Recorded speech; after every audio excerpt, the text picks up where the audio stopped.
We now come to question number 2, asked by the Honorable, the Leader of the Opposition, the Honorable Deputy President.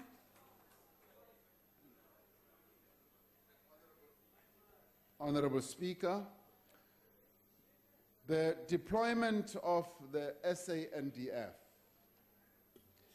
is solely within the purview of the President of the Republic of South Africa in his capacity as the head of the executive and also in his capacity as the Commander-in-Chief of the South African National Defence Force. Now, Section 4 of the Powers and Privileges Act sets out when security forces may be deployed, and in that regard, decisions of this nature are often communicated by one branch of the state to another,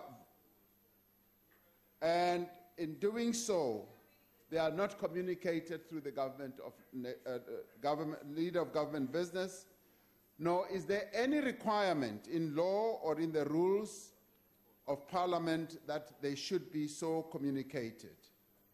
This year, as in previous years, the issue of the deployment of the SANDF personnel was transmitted by letter from the President to the presiding officers, and as a result, the leader of government business does not get involved in such matters.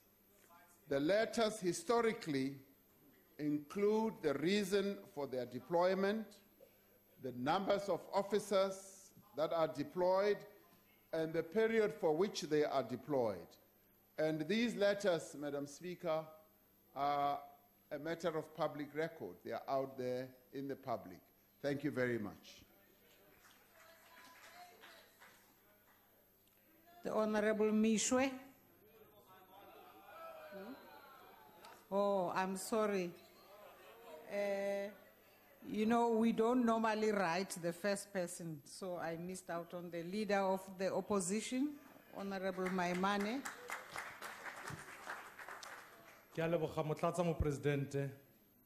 I think, fellow South Africans, we can all agree, Deputy President, the answer you've just given to say you have no role in that is actually a key departure from Section 91(4) of the Constitution that enjoins you as leader of government business that you are directly responsible for the interaction between the executive and this particular parliament.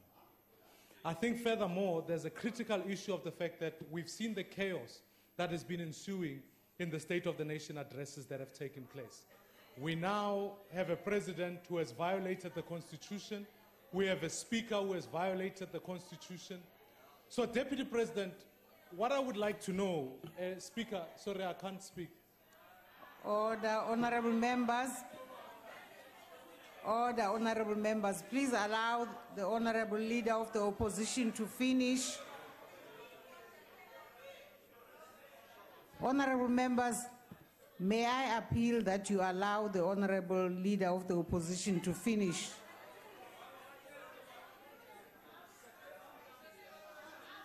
Please proceed, Honorable Maimane. Thank you.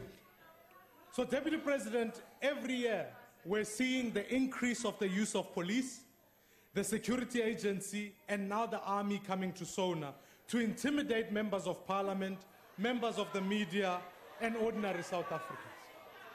So I'd like to ask, I think you and I can agree, this should remain the people's parliament, not the executive's parliament.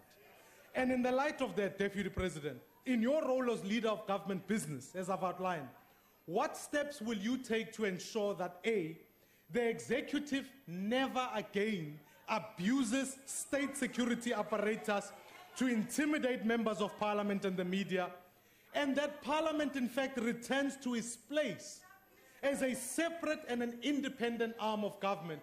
Or do you in fact support the actions of the executive and of the president? I thank you, Judge. The Honorable Deputy President. Madam Speaker, I'd like to say that where I agree with the leader of the opposition is that when he does speak and pose this question, he should be given an opportunity to do so in peace and without much disturbance. That I agree with him on. And I'm sure he will agree with me that as the leader of the opposition, he will be able to hold back his own members. When some of us speak, they shout and howl at the back there. I hope he will be able to do so. Now, I will easily stand here and champion his case for decorum and for quiet, as you have urged members to do.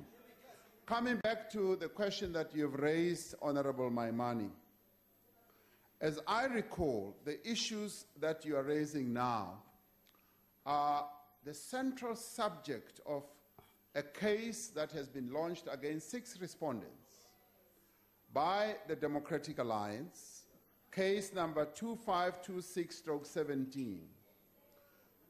In the papers, some of your prayers are to the court that the court should rule and declare that the use of the SANDF is unconstitutional, and it must declare that the Constitution was violated.